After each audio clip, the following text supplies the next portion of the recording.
calculations has two parts. Part 1 is finding the geometrical parameters of the curve, and part 2 is staking of the curve or laying of the curve.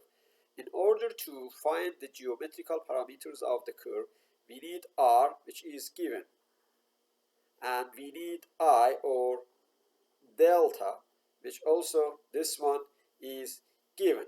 So let's start with finding L, which is one of the geometrical parameters, and L is the length of the curve. L is equal to R times I, but this I is in radian. Therefore, if you multiply this given I to pi and divide it to 180, you can convert it to radian. So 20 degrees 6 minutes 14 seconds times pi over 180 is equal to 0.4381445. I'm not writing, it has some other digits in front of it. I'm not writing all of it. Therefore, L is equal to 2000, which is R, times 0.4381445, and if you multiply these two numbers to each other, you will get the length of the curve, which is equal to 876.3 feet. Then the next parameter that you need to calculate is tangent, and tangent is the distance between the beginning of the curve and pi, or the vertex. T is equal to R times tangent I half. You don't need to use radian, although you can use radian here as well, but I will use the degree that I have. So it's 2000 times tangent. Our I was 25 degree 6 minute 14 second divided to 2. Because I will use this regularly, I'm going to write I half, which underneath that, which is 12 degree 33 minute and 7 seconds. Now, if you multiply again these two to each other, so take tangent of this angle and multiply it to 2000, you will get 445.3 feet, which is the length of tangent. Now, the other parameter you need to calculate is E, which is shown in this figure. E, the equation for it is equal to R times 1 over cosine I half minus 1. So 1 over cosine I half minus 1. R is again 2000. 1 over cosine, we calculated I half, so I'm writing it here, 12, 33, and 7 seconds, minus 1. If you do the calculations, you will get this as equal to 48.97 feet. We need to calculate another parameter, which is M, and M is equal to R times 1 minus cosine I half. And again, if you plug in these data in here, the angle and R, which is 2000, you will get 47.8 feet. We need to find LC also, which is the chord length between PT and PC. So chord length is equal to the equation for it is 2r sine I half again. And if you do the math, so this time we're taking sines of 12 degree 33 minute and 7 seconds. R is 2000. Multiply them to each other, you will get it as equal to 869.3 feet. You can see it's slightly smaller than length of the curve, which is logical. It has to be smaller than the length of the curve. So we pretty much calculated the parameters that we need. Now we have to find the location of Pi and the location of Pt. I'm writing them here underneath the figure itself. So Pc is given. Pc plus T is going to give me Pi. So Pi is equal to Pc plus T. Don't forget, in order to add these to each other, you need to drop this plus and write it as a full number. Therefore, it will be 5617. I'm dropping that plus. Add T. We calculated T is 445.3 feet. And if you do the math, it's going to give us 62.7, which we need to write it as a station. That means that we need to add a plus in here. So 60 plus 62.7. This is the location. This is the location of our Pi. And the location of Pt clearly is, so location of Pt is Pc plus the full length of the curve.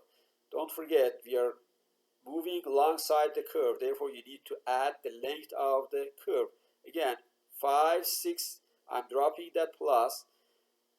5617.4 plus the full length of the curve is 876.3, and it will give us the last point, or the Pt, which is 6493.7. Again, I have to write it as a station, means 64 plus 93.7. So we have the location of the major points that we need. So this is part A, or part 1. Now, in order to find part, or in order to stake out the curve, we need to go to part B. In part B, we have to calculate deflection angles. So deflection angles, because we will station our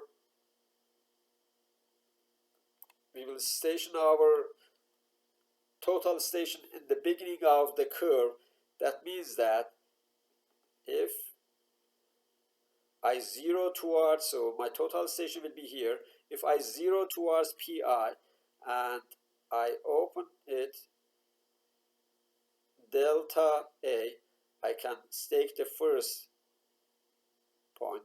Then if I open it delta A plus delta, I can stake the second point. And then delta A plus delta, I will stake the third point, all the way until I stake the last point. Now, what is delta, or what is the equation for delta? So the equation for delta is, so I'm drawing a line here. So delta A is SA times I divided to 2 times L. This is the equation. Now, what is SA?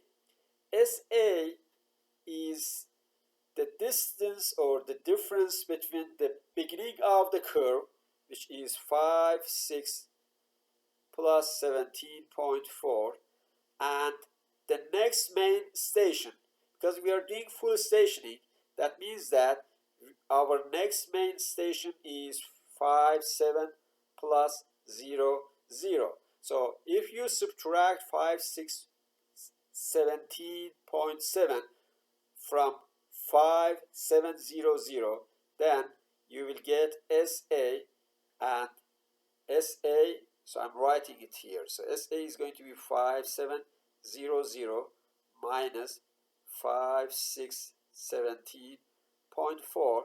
If you subtract it, it's going to be 82.6. So you need to put 82.6 in this equation times I. We had I. It's 25, 6, and 14 divided to 2 times L. L was 8, 7, 6.3. And clearly you're calculating an angle. So the result is going to be in degree, minute, second. If you calculate it, it will give us 1 degree, 10 minutes, and 59 seconds. So this is our delta A. In order to stake the first point, the first station is 57 plus 0, 0, and it's 82.6 feet far from the beginning of the curve, which was 56 plus 17.4.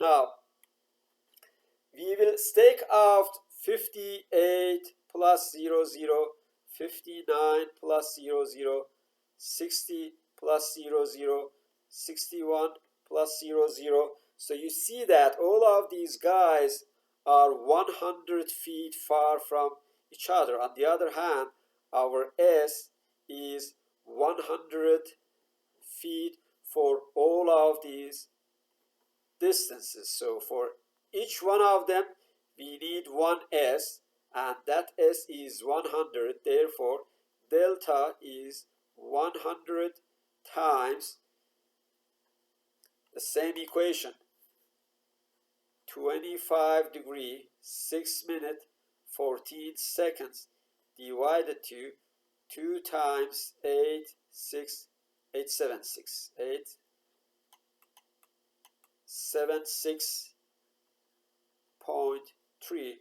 and if you do the math, you will get 1 degree, 25 minutes, and 57 seconds. So you don't forget, we have 1 here, 2, 3, 4, 5, and at least 6 of them. We have at least 6 of these 1 degree, 25 minutes, and 57 seconds. Then the end of the curve, we don't have any full station, because the end of the curve is 64 plus 93.7. So this was at the beginning, it was PC, and this one is PT. Therefore, this distance, we call it SB or S2, is 93.7, and that's the distance between the end of the curve and the last main station, which is 64 plus 0. I put the 0 plus 0, 0. That means we can calculate delta B, which is 93.7, again, times 25, 6, 14, divided to 2 times, the rest is the same, 876.3. And if you do the math for this, you will get 1 degree, 20 minutes, and 32 seconds. Now that you have delta A and delta B, you can also calculate CA, CB, and C itself, which is similar to LC that you calculated above, but instead of I, you will use these angles, delta angles. I'm not going to calculate it. I'm going to just show you how you can form a table or stakeout table. So we said that in order to tabulate it, or in order to stake out the curve, you need some angles, the angles that we calculated. So you have stations. The first station is 56 plus 17.4, which is PC. We said that we have S. Also, the next station is 57 plus 0, 0, then 58 plus 0, 0, then 59 plus 0, 0, all the way to 64 plus 0, 0, and 64 plus 93.7. So the distance between these two guys were 82.6. Then we repeated several times 100, 100, until we get to the last distance, which was 93.7. Then we calculated delta. So we calculated delta. Delta A was between the beginning of the curve and the first station. It was 1 degree, 10 minutes, and 59 seconds. Then for this one, it's 100. It was 1 degree, 25 minutes, and 57 seconds. It's repeating. And the last one that we calculated, it was 1 degree, 20 minutes, and 32 seconds. Now, it's better to accumulate these deltas. That means that you have 1 degree, 10 minutes, 59 here, then add these to each other and write in here, then add these 3 each other, write in here, then add these 4 to each other, write here, these 5, all the way. When you get to here, you will have a total delta, which that delta needs to be equal to I half. And this is how you check to make sure that your calculations are